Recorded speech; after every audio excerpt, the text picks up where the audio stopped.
Welcome back. Well, Ayuba Wabba, NLC President, joins us now to shed more light on what you just heard there. Good morning and thank you for joining us today.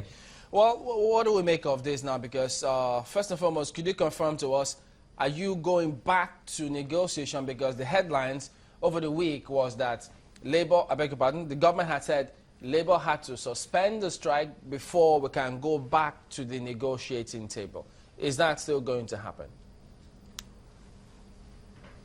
Well, thank you very much, Chamberlain.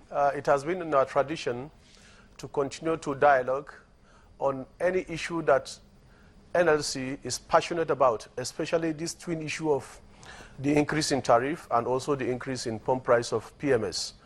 We believe that we have made the point sufficient. Our standpoint is very clear and unambiguous. And the fact also that we believe that it's not sustainable and it will be at a very high cost to continue to over-rely on importation of this product that God has blessed Nigeria with. We thought as far back as 2011, we have a written documented agreement with government where they requested for a 4-year moratorium period within which to ensure that the issue of importing products to actually attend to our domestic needs will be addressed. But here we are, many years down the line, we are still at the same point. So we thought that as NLC, we must continue to remain consistent. And that is the wisdom that actually drove the process of engagement of the NEC and the decision that was taken. Are you optimistic that an agreement will be reached then? Because if since 2011, none of those has been met, and now they say suspend the strike before we can continue negotiations with Labour, should we look forward to agreements being reached? Well, I think you must understand the context of our argument. First is that on this policy issue, NLC have remained very, very consistent.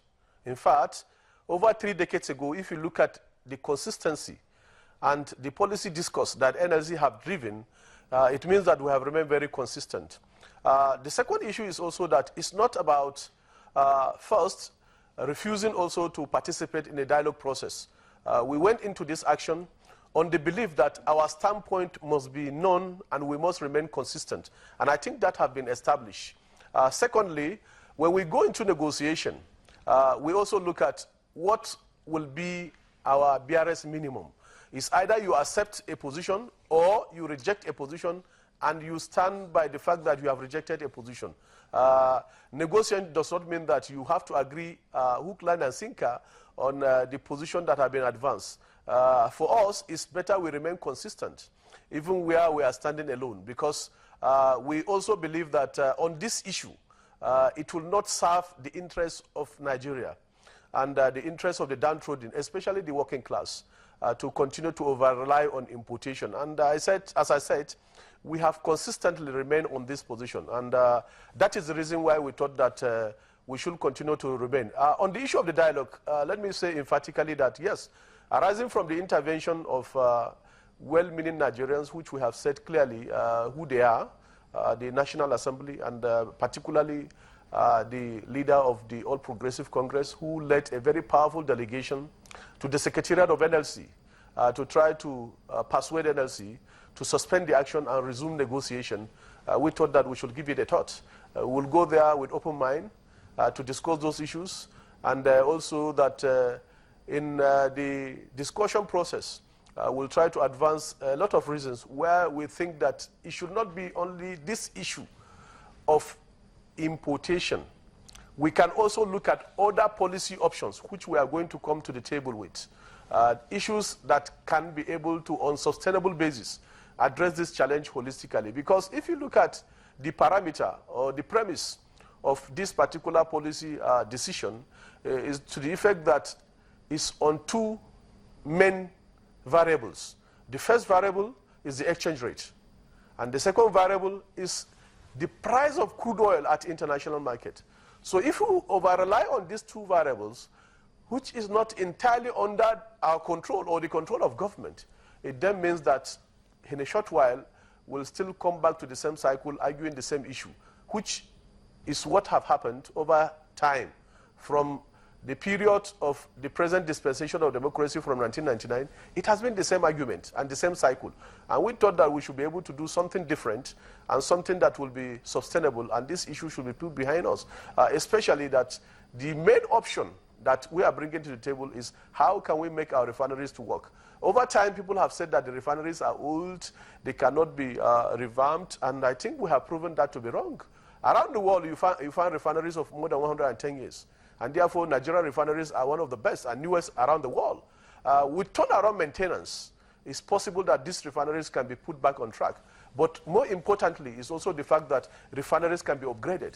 Those 4 refineries we have, they can be upgraded and even meet our entire domestic needs. These are facts that we are bringing to the table, and these are facts that we have also gone into research using our intellectual angle, that's the academic staff union, to actually go into research and come up with these policy options. Those are some of the issues we think that if there is platform, these issues can be discussed. But essentially also, I think, it's a process that we think should be ongoing. Not only when there are difficulties and when there is shortage of resources, we can then look at one aspect and say, well, is the regulation. I'm sure that... Just let me come in here. That seemed to be the solution, the long-term solution. For the NLC, as it is now, knowing full well that you just also highlighted what is happening across the world concerning the price of crude and the difficulty in getting forex for marketers, what do you bring to the table as short-term solution to this issue? Well, what we are bringing to the table, we realize the difficulty and the challenge, but we also want some assurance. If you say Nigerians will have to suffer, for how long?